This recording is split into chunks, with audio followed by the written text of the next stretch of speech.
Bonjour et bienvenue sur la chaîne Citoyen Lucide. Nous sommes aujourd'hui vendredi le 20 mai. Alors, mardi dernier, nous avons eu le fameux plan de déconfinement de notre cher fasciste Legault.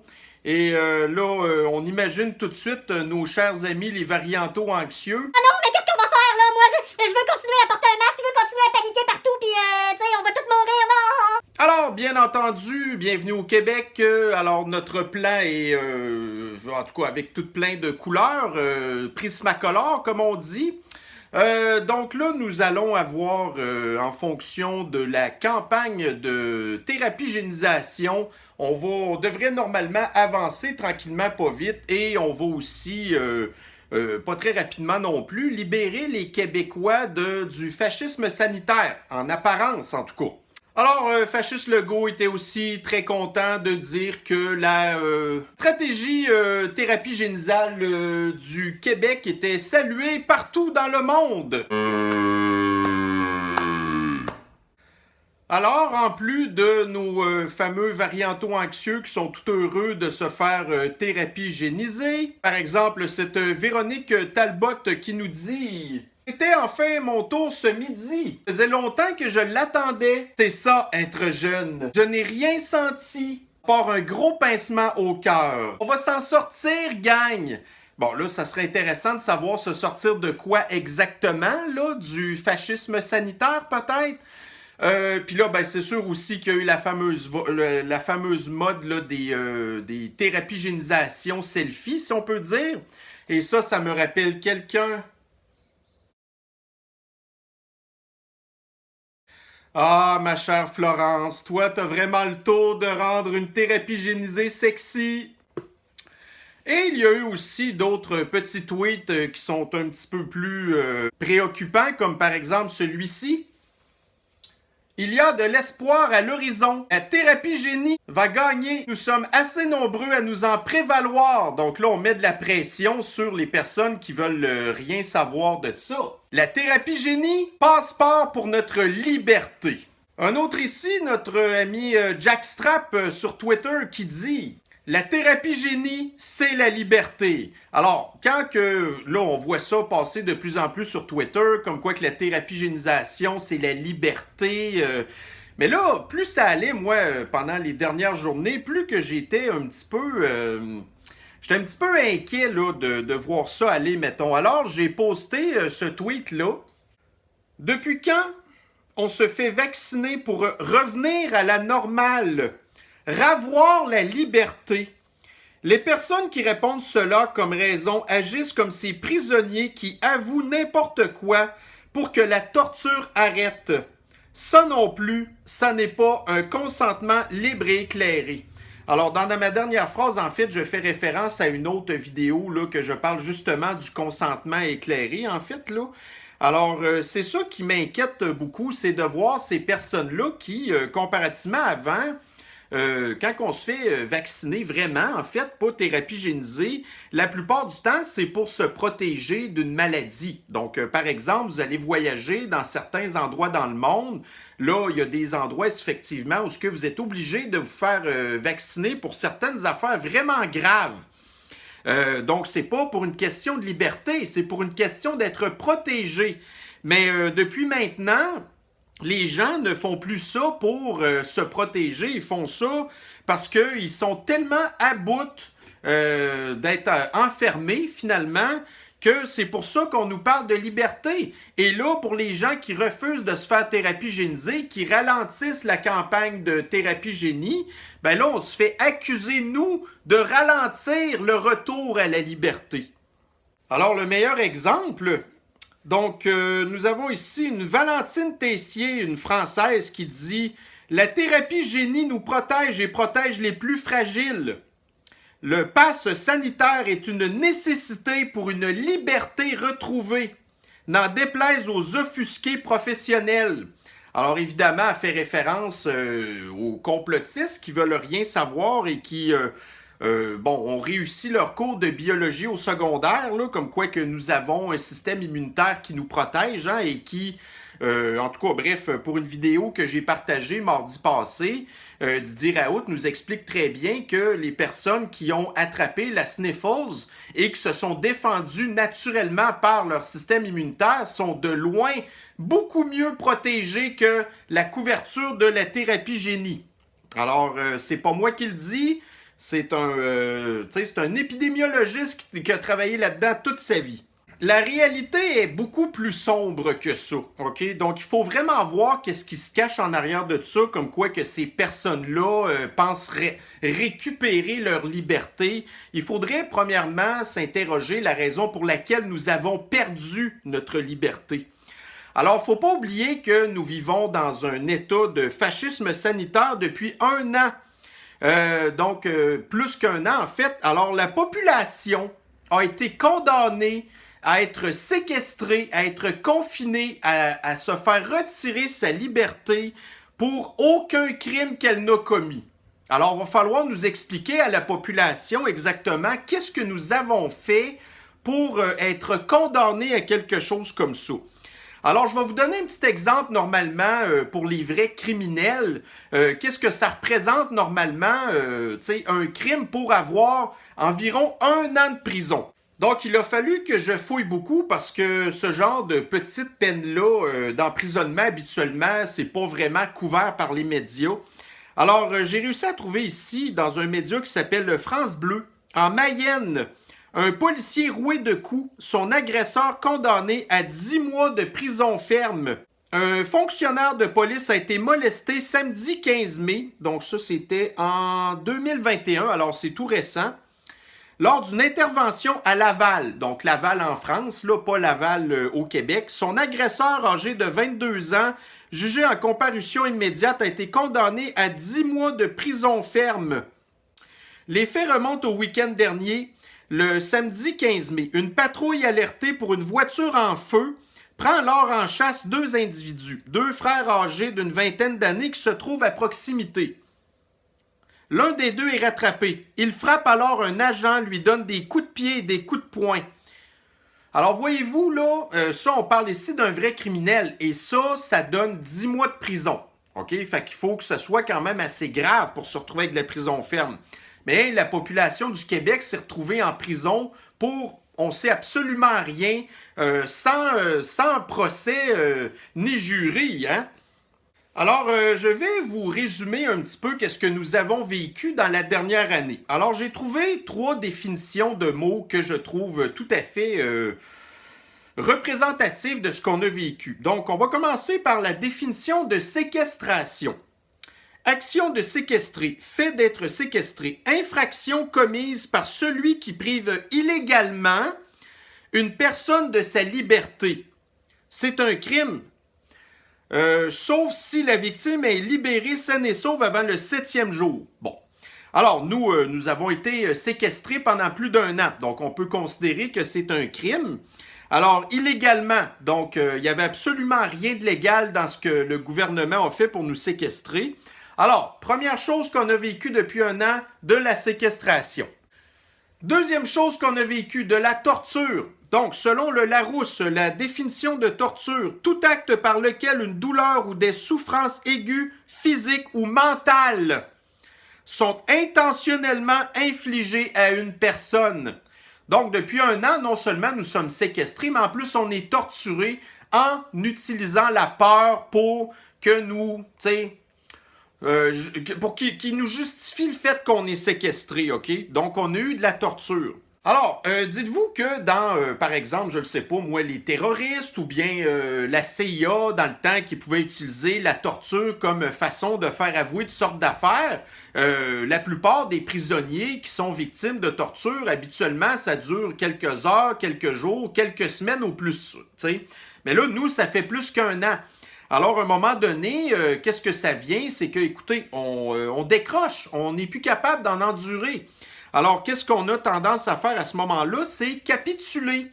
Alors, selon la définition du petit Larousse, capituler, se rendre à l'ennemi, se reconnaître vaincu, abandonner toute résistance, céder complètement, renoncer.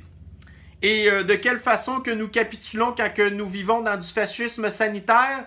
eh bien, nous acceptons de nous faire thérapie-géniser. Alors, la population qui est présentement en train de capituler se dit, bon, ben écoute, moi, malgré le fait que j'ai très peu de chances d'avoir de problèmes avec la sniffles, blablabla, le gouvernement nous dit que ça prend 75% de thérapie génisée pour avoir notre liberté. Bon, ben coudonc, ben moi, je vais y aller d'abord, tu sais. Normalement, je serais pas allé, mais là, écoutez, on n'a pas le choix si on veut revenir à notre liberté. Donc, voyez-vous, c'est une forme de capitulation. Et là, pour les personnes qui sont, bon, tu sais, dans les personnes qui capitulent, là, vous avez des personnes qui, elles, à la base, sont très fâchées contre le gouvernement, mais qui en peuvent tellement plus qu'ils décident de se faire thérapie génisée. Mais vous avez de l'autre côté les varianto-anxieux. N'oublions pas, les varianto-anxieux, c'est un très, très gros pourcentage de la population. Alors, nous allons parler de quelque chose que j'ai trouvé ici, que vous connaissez très bien, qui s'appelle le syndrome de Stockholm.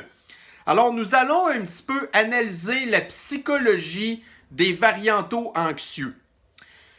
Le syndrome de Stockholm est un phénomène psychologique observé chez des otages, donc les personnes séquestrées par le fascisme sanitaire, ayant vécu durant une période prolongée avec leurs geôliers et qui ont développé une sorte d'empathie, de contagion émotionnelle vis-à-vis de ceux-ci, selon des mécanismes complexes d'identification et de survie. Alors, n'oublions pas que très régulièrement, pendant la semaine, nous avions Fasciste Legault, le trio de choc, là, avec Himmler Dubé et puis Horacio Arruda, qui nous faisaient leur petit show. Donc, voyez-vous, les séquestrés, les prisonniers avaient un certain contact avec leur séquestrateur, si on peut dire. L'analyse du syndrome, ça nous dit ici 3 critères. Le développement d'un sentiment de confiance. Alors, les varianto-anxieux ont confiance au gouvernement. Ils ont confiance en la santé publique. Ils ont confiance à la mafia des collèges du médecin. Ils ont confiance à Big Pharma, ainsi de suite. Voire de sympathie des otages vis-à-vis de leurs ravisseurs. Le développement d'un sentiment positif des ravisseurs à l'égard de leurs otages. L'apparition d'une hostilité des victimes envers les forces de l'ordre. Ici, il faut aller plus loin. OK? Quand on parle des forces de l'ordre, dans ce cas-ci, on parle là, des lanceurs d'alerte. OK? On ne parle pas ici là, des policiers qui sont les collaborateurs du fascisme sanitaire. Les forces de l'ordre, c'est les personnes qui ont voulu, au même titre que, par exemple, bon, moi, dans mon cas, c'est Didier Raoult, il y en a d'autres que c'est d'autres, les lanceurs d'alerte, des personnes comme moi qui ont tout simplement montré des faits, expliqué les statistiques, qu'il n'y avait absolument rien de grave. Alors, je nous identifie des personnes comme nous comme étant les forces de l'ordre, OK? Le syndrome de Stockholm peut être vu comme une manifestation inconsciente de survie. Le sujet concerné, dans ce cas-ci la population en grosse majorité, en s'attirant les sympathies de l'agresseur, donc c'est-à-dire en suivant les mesures sanitaires abusives, peut se croire partiellement hors du danger, voire susceptible d'influencer les émotions de l'agresseur. Alors voyez-vous, le fait qu'on ait respecté les mesures ou pas, ça n'a absolument rien changé. On a eu à peu près quoi, en tout et partout, 7-8 confinements au Québec. Après ça, vous avez vu le couvre-feu, vous avez vu les défis, tel nombre de jours qui n'ont jamais été respectés. Alors les gens se sont dit, bon, ben si on suit les mesures, à un moment donné, le gouvernement va nous laisser tranquille. Ben là, au bout d'un an, on s'est rendu compte que non. Et là, voyez-vous, la sniffles est terminée. Et puis, on va commencer peut-être à nous libérer dans 2 semaines. Puis après ça, c'est continuer à vous faire thérapie génisée. Parce que sinon, là, les deadlines qu'on a donnés qui s'étirent jusqu'à la fin août, oubliez ça. Puis après ça, j'ai bien hâte de voir qu'est-ce qui va se passer à l'automne prochain. Mais là, malheureusement, ce qui va être difficile pour le gouvernement, ça va être de nous faire retomber dans le fascisme sanitaire alors que 75% de la population ou presque va avoir été thérapie génisée. Alors, je ne sais pas ça va être quoi leur plan pour essayer d'implanter encore la nouvelle réalité. Quoique, ça fait partie du plan d'obliger les gens à se faire thérapie génisée pour implanter d'autres affaires que je vais expliquer un petit peu plus loin. Donc, le syndrome de Stockholm est un syndrome émergent psychotique. Alors, au même titre que les variantaux anxieux souffrent de psychose du fait qu'ils ont peur de la sniffles, bien en plus, ils ont peur d'être réenfermés par leur geôlier, OK? Alors, effectivement, c'est une très, très grosse psychose là, que les variantaux anxieux souffrent. Comme on en observe partout dans les situations extrêmes, donc, c'est une situation de crise sanitaire, c'est extrême, y compris si le sujet n'a pas une personnalité psychotique. Alors, la plupart des variantaux anxieux, à la base, c'était du monde bien normal, bien ordinaire, qui, bon, avaient le petit problème comme n'importe qui, mais mettez-les face à une situation extrême, ben là, ils ont complètement perdu la tête et c'est à partir de là qu'ils ont développé une psychose. Alors, dites-vous une affaire, OK? Là, je vais vous montrer quelque chose qui est très important, que j'ai déjà parlé, mais là, voyez-vous, là, je vais chercher ça dans la loi québécoise. Alors, moi, je ne considère pas qu'une personne qui souffre de psychose, peu importe laquelle, une psychose est une maladie mentale, OK?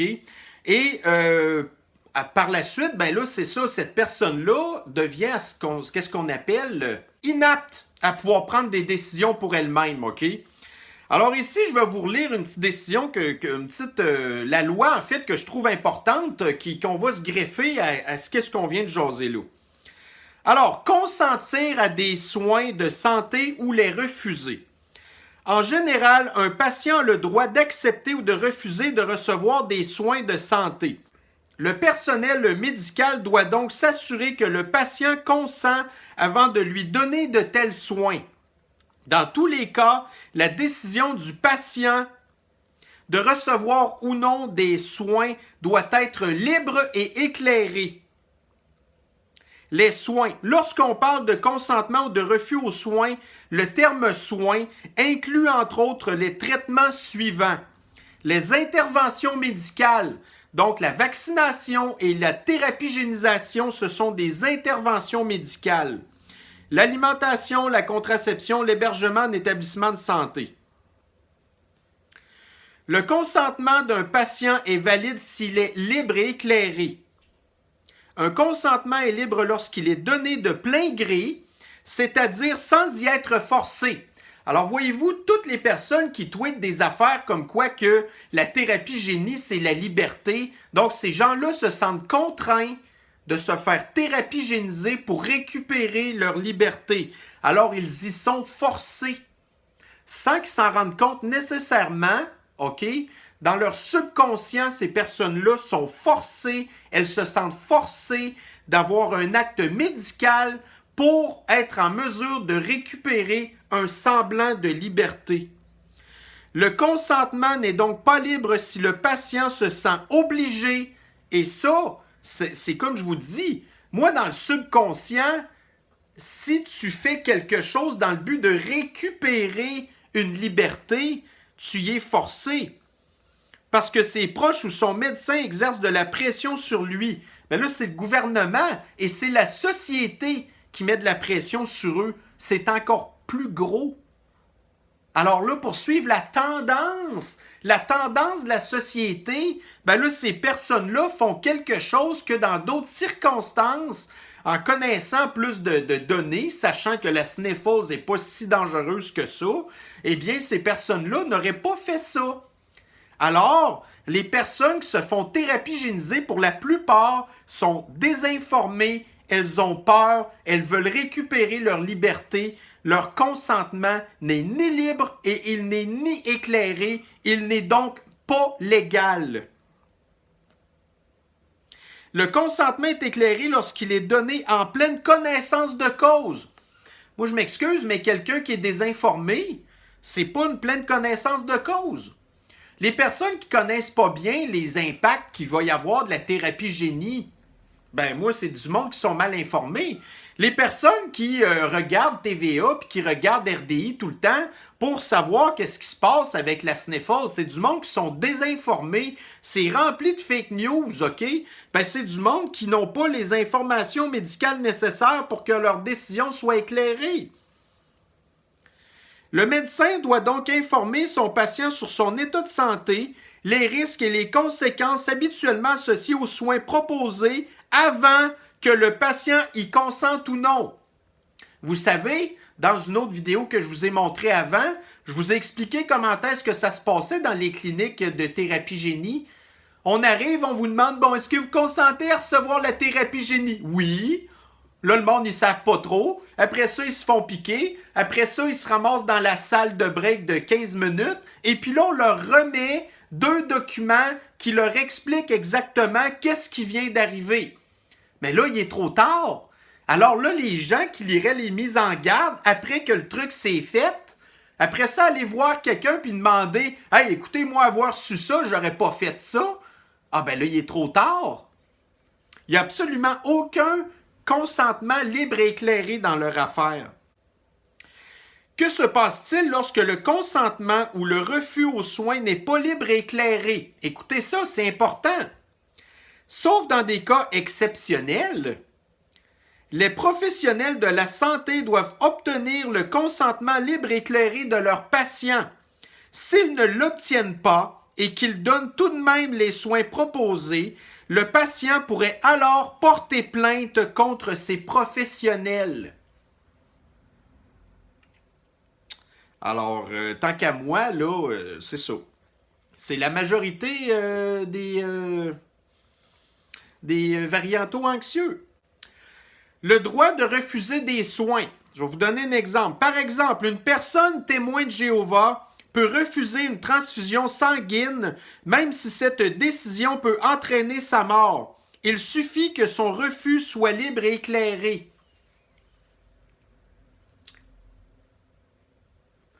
On garde ça sur la glace, on va en reparler de ça.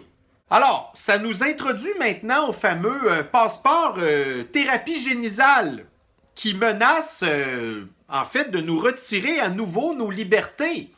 Alors, si les gens éventuellement viennent qu'à pas accepter de se faire thérapie génisée, puis là, ben, on le sait, le gouvernement présentement a rentré son histoire de code QR, puis de plus en plus, ils veulent implanter l'histoire de passeport thérapie génisale, OK? Puis là, c'est de plus en plus at large, OK? Il y a dans des endroits où ça se limite à des très, très grands rassemblements, mais au Québec, puis ils nous l'ont avoué encore cette semaine dans la conférence de presse, ils sont vraiment en train de travailler très, très, très fort pour essayer d'implanter ça partout, OK? Même dans les employeurs, peu importe où ce que vous allez. Ultimement, c'est ça le but du gouvernement. Et là, entre autres, il y avait un journaliste qui avait demandé à Himmler-Dubé, bon, mais là, si j'ai obtenu un code QR, est-ce qu'il faut que je le montre? Et Dubé de répondre, oui, c'est obligé de le présenter. Alors là, il y a des endroits, on sait très bien, dans des commerces, par exemple, les restaurants, il y a beaucoup de restaurants qui, présentement, veulent pas s'organiser pour être refermés encore. Donc, sous la contrainte, ils vont exiger à leurs clients leur présentation du code QR, OK? Mais là, ça nous amène encore là dans un problème éthique. Alors, le fameux passeport thérapie génisale, ce qui inquiète entre autres des personnes comme moi qui sont des lanceurs d'alerte, c'est qu'à un moment donné, non seulement on n'a plus la liberté de pouvoir choisir de se faire faire un acte médical qu'on considère étant inutile, OK? Eh bien là, maintenant, c'est aussi la collecte des données de ça. Alors là, il y a des gens qui nous disent « Ben non, voyez-vous, il n'y a absolument rien de grave avec ça, patati patata. » Alors, j'ai posté un article que j'ai vu passer récemment, apparu dans le Post Millennial qui nous dit vous savez, l'application COVID Alerte qu'il y a eu au Canada cette année, OK, pour traquer les personnes, on nous avait dit que les données allaient être conservées tout à fait confidentielles et tout ça. Eh bien non, c'est totalement faux. Alors, toutes les personnes qui ont downloadé l'application COVID Alerte, eh bien, voyez-vous, leurs données ont été collectées tout le long. Alors, il n'y a absolument plus aucune confidentialité dans nos affaires. Nous n'avons plus la liberté de nous promener comme nous voulons. On n'a plus le droit de faire ce qu'on veut dans notre vie privée. Alors, l'histoire du code QR, c'est exactement la même affaire. partout où ce que vous allez scanner le code va être enregistré quelque part. Ils vont tous savoir qu'est-ce que vous avez fait. Et qu'est-ce qu'ils vont faire avec ça éventuellement? Alors, pour les gens qui sont pour l'histoire du passeport thérapie génisale, est-ce que tout le monde, s'il savait que toutes nos vies privées allaient se ramasser dans des banques de données gérées par le gouvernement tout croche, dont on a vu régulièrement des vols de données. Écoutez, c'est quoi qui va se retrouver là-dessus? C'est votre vie à vous. Tu sais, vous allez avoir vos données personnelles, votre nom, votre adresse, votre date de naissance, votre numéro d'assurance sociale, votre numéro d'assurance maladie. Qu'est-ce qu'il va y avoir d'autre là-dedans aussi? Alors là, si on se fait hacker ça, toutes nos données, après ça, on nous parle du vol d'identité, patati patata, ça c'est juste un aspect. Mais pour le restant, à savoir comment ça que le gouvernement y aurait d'affaires à savoir qu'est-ce qu'on fait dans notre vie privée. Moi, je suis désolé, mais encore là, nous ne donnons pas notre consentement éclairé là-dedans. Mais le gouvernement s'en fiche complètement. Il a un agenda, il a un plan, OK, de nous faire... Puis tu sais, je dis accepter. En fait, c'est de nous forcer à nous faire thérapie génisée. Un article que j'ai vu ce matin. Sniffles 19. La thérapie génie prendra la forme d'une sortie scolaire pour la majorité des élèves de 12 à 17 ans au Québec. Ils seront transportés de l'école jusqu'au centre.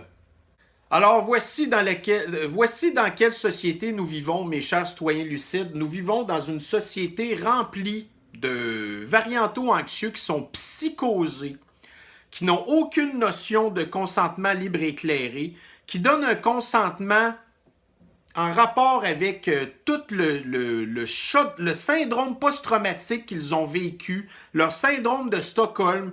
Ils font ça pour récupérer leur liberté, de se ramasser avec un code QR, un passeport thérapie génisale, encore là, sans voir toutes les tenants et aboutissants qu'il va y avoir de ça. En contrepartie, on s'en va transporter nos enfants dans des centres de... En tout cas. Alors, mes chers citoyens lucides, c'est vers ça qu'on s'en va, notre société. Malheureusement, il y a un trop faible pourcentage de gens qui sont allumés, qui sont réveillés, qui ne sont pas atteints par la psychose de la variantose et qui détestent aussi leur bourreau. Comparativement là, à toutes ces personnes-là qui veulent encore voter là, pour Fasciste Legault, la CAQ, toutes ces affaires-là, qui sont satisfaits de leur travail. Voyez-vous? Alors, c'est un fort pourcentage de la population. On est mal pris, mes chers citoyens lucides. Alors, ça met fin à notre capsule d'aujourd'hui. On se reprend sur une prochaine. Bye bye.